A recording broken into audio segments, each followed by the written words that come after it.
இணை வைத்தல் என்பது சாதாரணமான காரியம் அல்ல.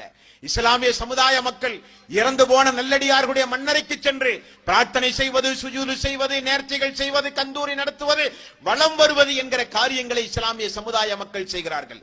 எதை விட்டும் அல்லாஹ்வுடைய ரசூல் மரண நேரத்தில் ஒவ்வொரு மனிதனும் இந்த உலகத்திலே இருந்து விடைபெறும் பொழுது தன்னுடைய மக்களுக்கு வசியத்து செய்வார்கள், தன்னுடைய மனைவிக்கு வசியத்து செய்வார்கள், வியாபார பெருமக்களுக்கு வசியத்து செய்வார்கள், தன்னை சுற்றி இருக்கிற மக்களுக்கு உலக சம்பந்தப்பட்ட வசியத்து செய்வார்கள். அல்லாஹ்வுடைய ரசூல் மரண நேரத்தில் முகத்திலே ஒரு ஈரத்துண்டை எடுத்து போட்டு துடைத்துக் கொண்டே அல்லாஹ்வுடைய ரசூல் செய்த பிரார்த்தனை, அல்லாஹும்ம லா தஜல் கப்ரி ஈதா, அல்லாஹ்வே என்னுடைய கபரை மக்கள் விழா கோலம் கொண்டாடும் இடமாக நீ மாற்றாதே.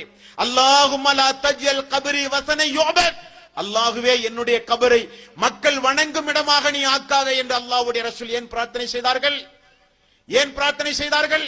லஅனல்லாஹுல் யஹூத வன் நஸாரா இத்தஹது குபூர் அன்பியாயிஹிம் மசாஜித், யஹூதிகளையும் நஸாராக்களையும் அல்லாஹ் சாபத்தை கொண்டு சபிப்பானாக, தன்னுடைய அருளை விட்டும் அவர்களை அல்லாஹ் தூரமாக்குவானாக, அல்லாஹ்வுடைய சாபத்தை அவர்கள் பெறுவார்களாக. ஏனென்றால் இந்த உலகத்தில் நல்லவர்கள் மரணித்தால் மரணித்த இடத்தில் கட்டிடங்களை கட்டி உயர்த்தி அங்கே போய் வணக்க வழிபாடு செலுத்துவது யூத நசாராக்களுடைய காரியம், சியாக்களுடைய காரியம். அது முஸ்லிம்களுடைய வணக்க வழிபாடு அல்ல. முஸ்லிம்களுடைய வணக்க வழிபாடு ஹய்யால ஸலா ஹய்யாலல் ஃபலா என்கிற பாங்கோசையை கேட்டு பள்ளிக்கு சென்று சுஜூது செய்வது, அல்லாஹ்வை வணங்குவதுதான் முஸ்லிம்களுடைய வணக்க வழிபாடு. அதைத்தான் நபிகள் நாயகம் ஸல்லல்லாஹு அலைஹி வஸல்லம் அவர்கள் அல்லாஹும்ம லா தஜல் கப்ரி வஸன யுபத், அல்லாஹ்வே என்னுடைய கபரை மக்கள் வணங்கும் இடமாக நீ ஆக்காதே என்று பிரார்த்தனை செய்தார்கள். நம்முடைய தாய் அல்லாஹ்வுடைய ரசூலுடைய மனைவி ஆயிஷா ரலியல்லாஹு அன்ஹா என்ன சொன்னார்கள் தெரியுமா?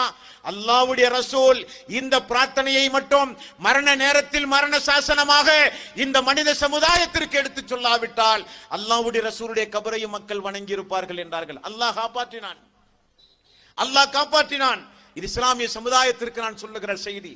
இஸ்லாம் அல்லாத மக்கள் இந்த உரையை கேட்கிற வாய்ப்பை பெற்றிருந்தால் உங்களுடைய கடவுள் யார் என்பதை தெளிவாக நீங்கள் தெரிந்து கொள்ளுங்கள்.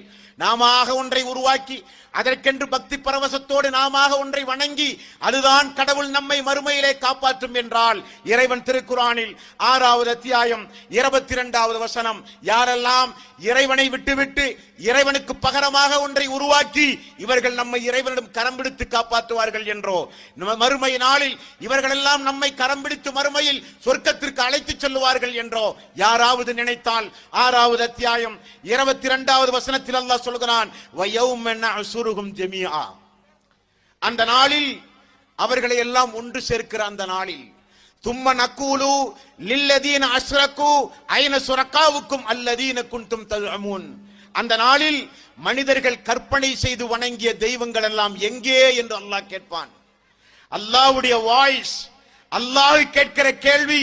நபிகள் நாயகம் ஸல்லல்லாஹு அலைஹி வஸல்லம் அவர்கள் சொன்னார்கள், அந்த நாளில் அல்லாஹ் பேசுவான், ஒவ்வொரு மனிதர்களும் தெளிவாக அவருடைய காதுகளில் அந்த சப்தம் விழும் என்றார்கள் ரசூலுல்லாஹி ஸல்லல்லாஹு அலைஹி வஸல்லம். அல்லாஹ் பேசுகிறான், உலகத்தில் உங்களுக்கு நான் மனைவி மக்களை தந்தேன், சொத்து சுகங்களை தந்தேன், உடல் ஆரோக்கியத்தை தந்தேன், அதிகாரத்தை தந்தேன், எல்லா வகையான வசதி வாய்ப்புகளையும் தந்தேன், சிந்திப்பதற்காக சீர்தூக்கி பார்ப்பதற்காக வேதத்தை தந்தேன், தூதரை அனுப்பினேன், நல்லவர்களின் மூலம் இந்த செய்தியை காதிலே விழுகிற ஏற்பாடுகளையும் நான் செய்தேன். ஆனால் என்னை மறந்துவிட்டு எனக்காக வேண்டி இந்த நாளில் பரிந்து பேசவோ இந்த நாளில் சுயாதிகாரத்தோடோ என்னை விட்டுவிட்டு உலகத்தில் வேறு வேறு கடவுள்களை, அது அவுலியா மனிதனானாலும் சரி, இறந்தவர்களானாலும் சரி, உருவச் சிலைகளானாலும் சரி, உயிரற்ற பொருள்களானாலும் சரி, யாரெல்லாம் எவைகளை எல்லாம் உலகத்திலே வணங்கினார்களோ அவைகளெல்லாம் எங்கே என்று அல்லாஹ் ரப்பல் ஆலமீன் மறுமை நாளிலே கேட்பான் என்று 6வது அத்தியாயம் 22வது வசனத்தில் அல்லாஹ் ரப்பல் ஆலமீன் சொல்கிறான். உடனே அந்த தெய்வங்கள் எல்லாம் கொண்டு வரப்படும். அப்துல் காதர் ஜீலானியிலே இருந்து அஜ்மீர் பாபா வரை எல்லா அவுலியாக்களும் மறுமை நாளிலே கொண்டு வரப்படும். ஜின்கள் முதற்கொண்டு நபிமார்கள் வரை எல்லோரும் அந்த மாஹ்ஷர் மைதானத்திலே கொண்டு வந்து நிறுத்தப்படுவார்கள். மனிதன் சொல்கிறான், வைதாரா அல்லதீன் அஸ்ரகு சுரகாஹும் காலு ரப்பனா ஹாஉலாய் சுரகாஉனா அல்லதீன குன்னா நதுஊன மின் தூனிக், அல்லாஹுவே இதோ இவைகளைத்தான் நாங்கள் வணங்கி வந்தோம், இவைகளுக்குத்தான் கந்தூரிகள் நடத்தினோம், இவைகளுக்குத்தான் அல்லும் பகலும் பூஜைகள் நடத்தினோம், இவைகளுக்குத்தான் நாங்கள் பொருளாதாரத்தை வாரி வாரி செலவு செய்தோம். இவைகள் தான் எங்களுடைய பிரதானமான தெய்வங்களாக, பிரதானமான அவுலியாக்களாக, பிரதானமான கடவுளாக இவர்கள் தான் யா அல்லாஹ் நாங்கள் உலகத்திலே வழிபட்டு வந்தவர்கள் என்று சொல்லப்படும். உடனே அல்லாஹ் ரப்பல் ஆலமீன் அந்த மறுமை நாளில் 28வது அத்தியாயம் 64வது வசனத்தில் அல்லாஹ் சொல்கிறான், வக்கீலது சுரக்காவுக்கும் ஃபதுஊஹும். இந்த நாளில் அந்த தெய்வங்களை என் கண் முன்னால் நீங்கள் ஒவ்வொருவரும் அழைக்க வேண்டும். உங்களுக்கு அது பதில் சொல்லுகிறதா என்பதை நான் பார்க்க வேண்டும் என்று அல்லாஹ் சொல்லுகிறான். யாரை வைத்து இந்த நீதிமன்றத்தில் தப்பிக்க முடியும் என்று நினைத்து இரவு பகலாக குடும்பமாக வணங்கி வழிபட்டு வந்தீர்களோ அவர்களை இந்த நாளில் என் கண் முன்னால் அழைத்து உங்களை முடிந்தால் நீங்கள் பாதுகாத்துக் கொள்ளுங்கள் என்று அல்லாஹ் சொல்லுவான். சுபஹானல்லாஹ். அல்லாஹ் சொல்லுவான். எந்த ரப்பை மறந்து இந்த உலகத்தில் மனிதர்கள் வாழ்ந்தார்களோ அவருடைய நிலைகளை அல்லாஹ் சொல்லுகிறான். எல்லா மனிதர்களும் கொண்டு வரப்படுவார்கள். உயிரற்ற பொருள், உயிருள்ள பொருள், எவைகளெல்லாம் மனிதன் இறைவனால் படைக்கப்பட்டதை வணங்காதே படைத்தவனை வணங்கி என்கிற செய்தி யாருடைய செவிகளிலே விழுந்தும் அதன்படி நடக்காமல் அல்லாஹ்வுக்கு இணை வைத்து வாழ்ந்த மக்களை பார்த்து அல்லாஹ் சொல்கிறான், வக்கீலது சுரக்காவுக்கும் ஃபதுஊஹும். அழைத்து பாருங்கள், உங்களுக்கு அவர்கள் பதில் சொல்லுவார்களா என்று அல்லாஹ் ரப்பல் ஆலமீன் சொல்லுகிறான். அவர்கள் பதிலளிக்க மாட்டார்கள் இந்த நாளில். அவர்கள் இந்த நாளில் உங்களுக்கு உபகாரம் செய்ய மாட்டார்கள் என்று அல்லாஹ் அவனுடைய அருள்மறையாம் திருமறை குர்ஆனிலே சொல்லிவிட்டு வணங்கியவர்களும் வணங்கப்பட்டவர்களும் ஒவ்வொரு இடங்களில் அப்படியே நில்லுங்கள் என்று அல்லாஹ் சொல்லுவான்.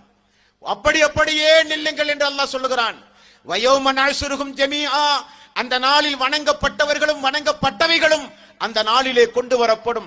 சும்ம நக்கூலு லில்லதீன அஸ்ரகு மகானக்கும் அன்தும் வசுரகாஅக்கும்.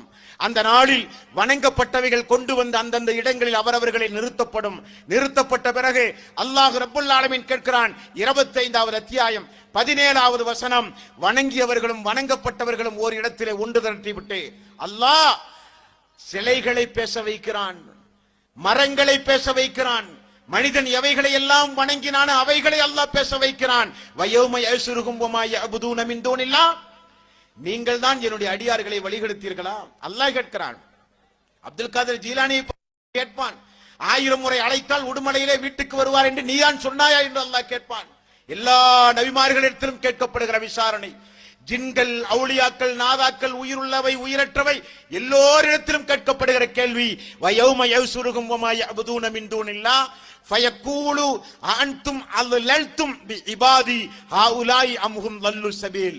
அவர்கள் அனைவரும் ஒன்று திரட்டப்பட்ட பிறகு நீங்கள் தான் என்னுடைய அடியார்களை எல்லாம் வழிகெடுத்தீர்களா என்று அல்லாஹ் மறுமை நாளிலே கேட்பான்.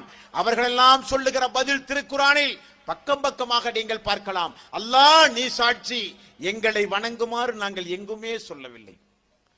அப்துல் காதர் ஜீலானி சொல்லுவார், அல்லாஹ் நான் உலகத்தில் வாழும் போதே ஒரு கிரந்தத்தை எழுதிவிட்டு தான் நான் மரணித்தேன்.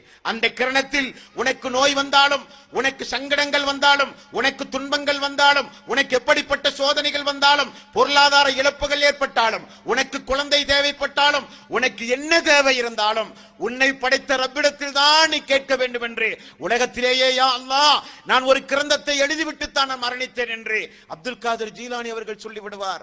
எந்த அவுலியாக்களானாலும் சரி, யாராக இருந்தாலும் சரி, எல்லாம் சொல்லுகிற பதிலை அல்லாஹ் 25வது அத்தியாயம் 18வது வசனத்தில் அல்லாஹ் சொல்கிறான். சுப்ஹானக, அல்லாஹ் நீ மிக மிக தூய்மையானவன்.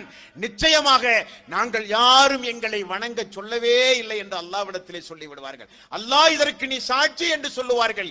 அவர்களுக்கெல்லாம் அவர்கள் பகைவர்களாக மாறி விடுவார்கள். அந்த நாளில் அல்லாஹ் சொல்கிறான். இப்படி ஒரு நிலைமை ஏற்பட்டால் அந்த மறுமை நாளில் நம்முடைய நிலைமை என்ன தாய்மார்களே, பெரியோர்களே? மறுமை என்பது